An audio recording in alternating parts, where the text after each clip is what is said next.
tonight. Awesome. Put your hands together for Genesis.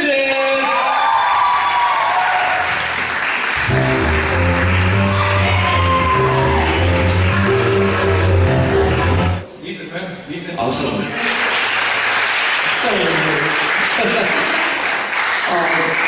Sometimes when I think about that, I think about when a girl's engaged, you can tell she got a ring, but the guys don't have anything. So I was thinking about inventing a new thing where engaged guys wear a ring too. But the ring has to be hot pink. And it has to glow in the dark. Just in case you're in the dark and stuff like that, people still know you're engaged. He's engaged. I see the glow in his fuchsia ring. Is that a good idea? Should I do that? Maybe, right? But I already got a wedding ring. Oh yeah. Ooh.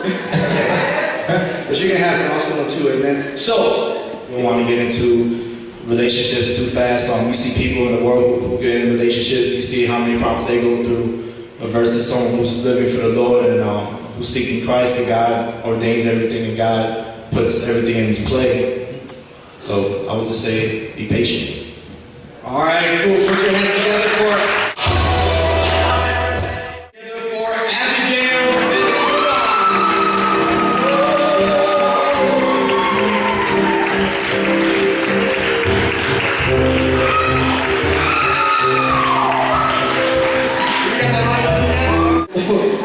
When did you decide that, you know what, I'm going to be single for the Lord or whatever? When did you decide that? Well, I first decided it when I went to my first women's retreat in 2008, Pure Freedom. That's a long time.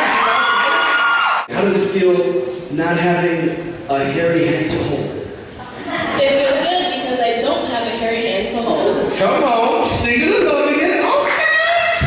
No, I love being single. I just love seeking God only and just putting my time and effort into Him, into somebody else that doesn't deserve it, basically.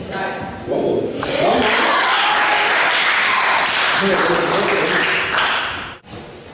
If you're not dating though, I mean, other Christian people date, okay? They think it's okay, it's cool. They just, happy boundary.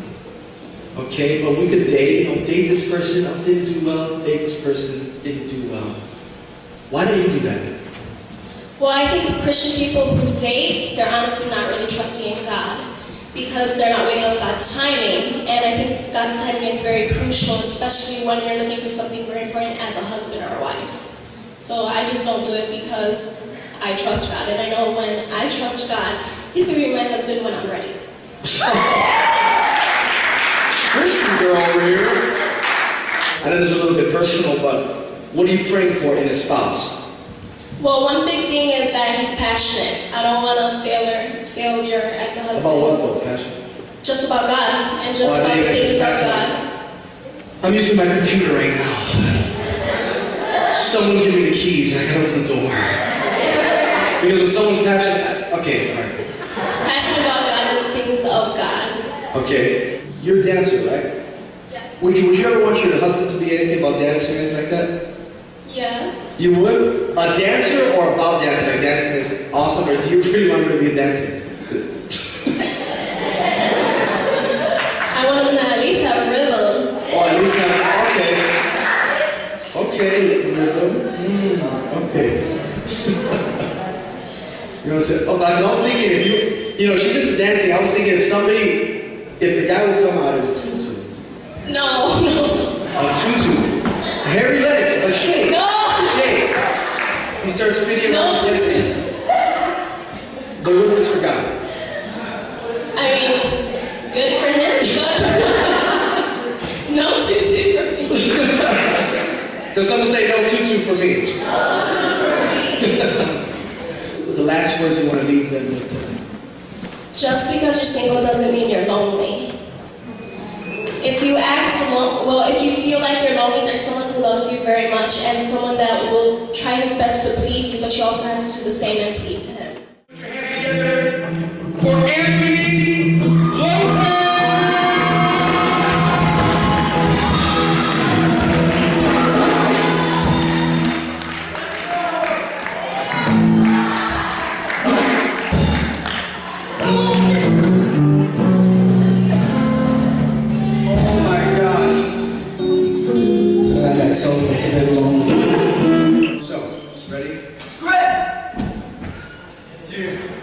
awesome thing happened. I got a girlfriend. Are you weird? No. We just came over here telling me somebody broke your heart and you stopped believing God and I am your girlfriend? I couldn't resist, man. She was just like, You need to keep it.